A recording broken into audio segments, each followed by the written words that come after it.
I compared 3 of the most popular rapid trigger keyboards. What?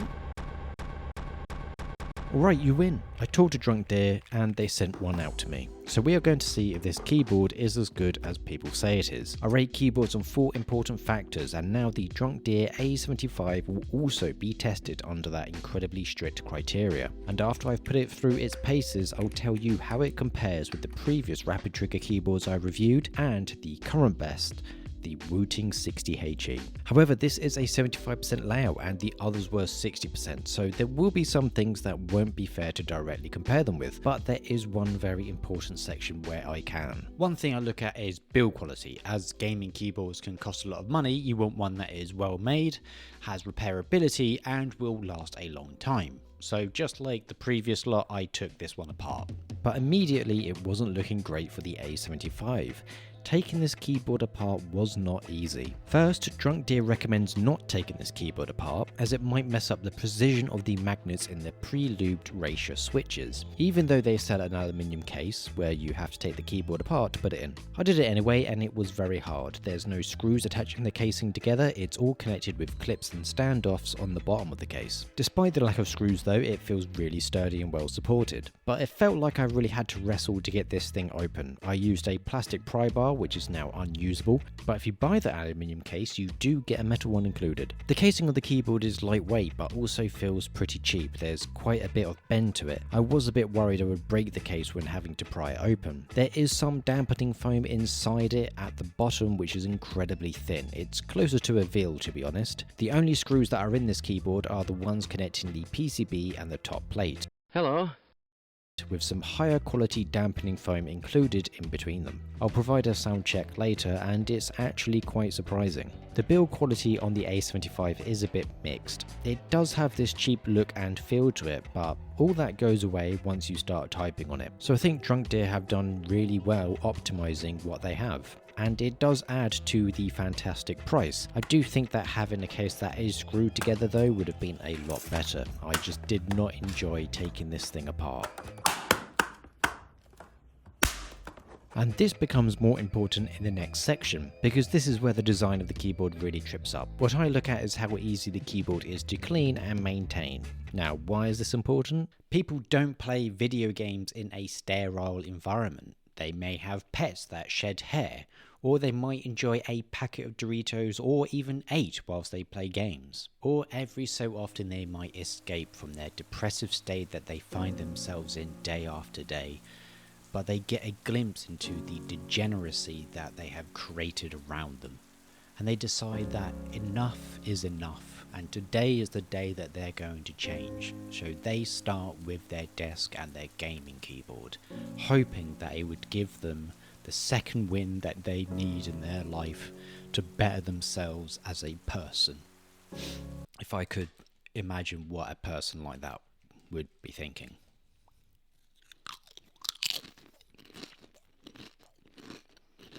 So being able to clean it is really important. If it's too difficult, you're just not going to do it. But this is a disadvantage of this 75% design. DrunkDeer has a 65% keyboard which looks to be in a similar design style to the Wooting 60HE. For a 75% keyboard, especially in this exploded style as it's called, it's going to be harder to clean and maintain with how tricky it is to take off the case, and also the separated sections creating more pockets of dirt. In this case, having to remove all the keycaps is probably a necessity. So if you're really lazy, it might be best to get the 65% version. Now I'm just going to give you a sound check of the DrunkDeer A75 and some other keyboards as well.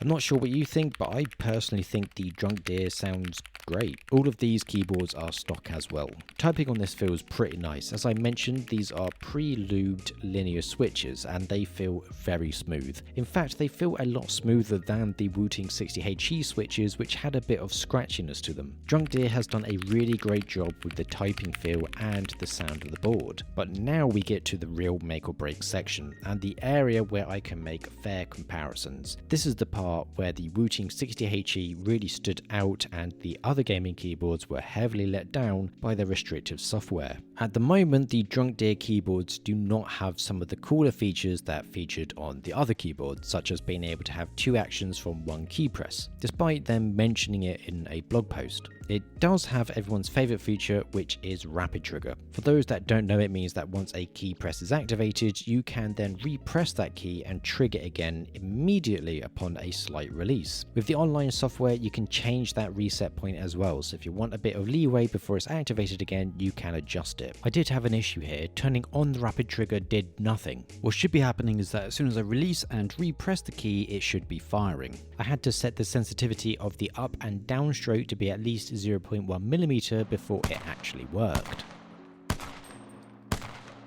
In terms of software, it is all web-based, so there's no need to download anything, but hopefully there will be an option to in the future. From a UI perspective, it's not great though.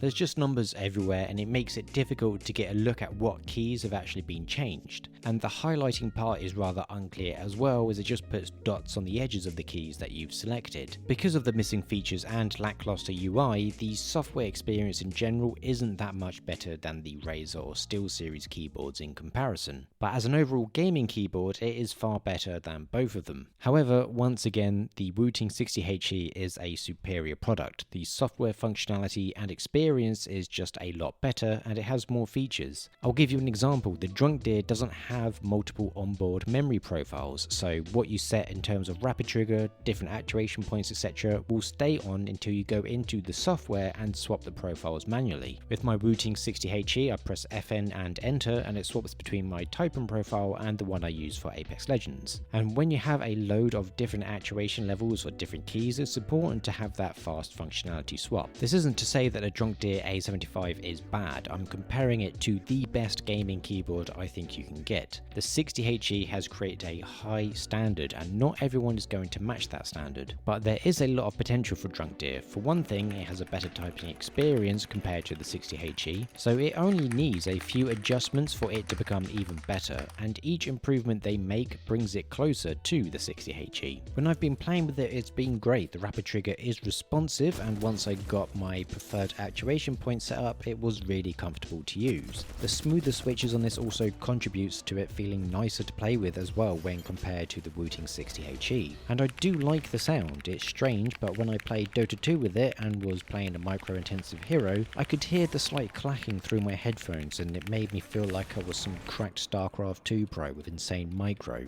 But in reality, I was just feeding. And the best thing though is the price. On Amazon at the time of this review, this only costs $130, which is around $44 cheaper than the Wooting 60HE. It's around $50 cheaper than the Huntsman V3 Pro Mini and $90 cheaper for the 10 keyless version. And it's around $50 cheaper than the Apex Pro Mini and $60 cheaper than their 10 keyless. You're going to be getting some incredible value for money with this keyboard. If they're able to add some of the missing features that I mentioned, that value becomes even greater. So I'd highly recommend this as an option for a rapid trigger gaming keyboard. It's far better than Razer's and SteelSeries offerings and it provides greater value for money. Now you have your keyboard, how about checking out this video on screen now that might help you with a mouse?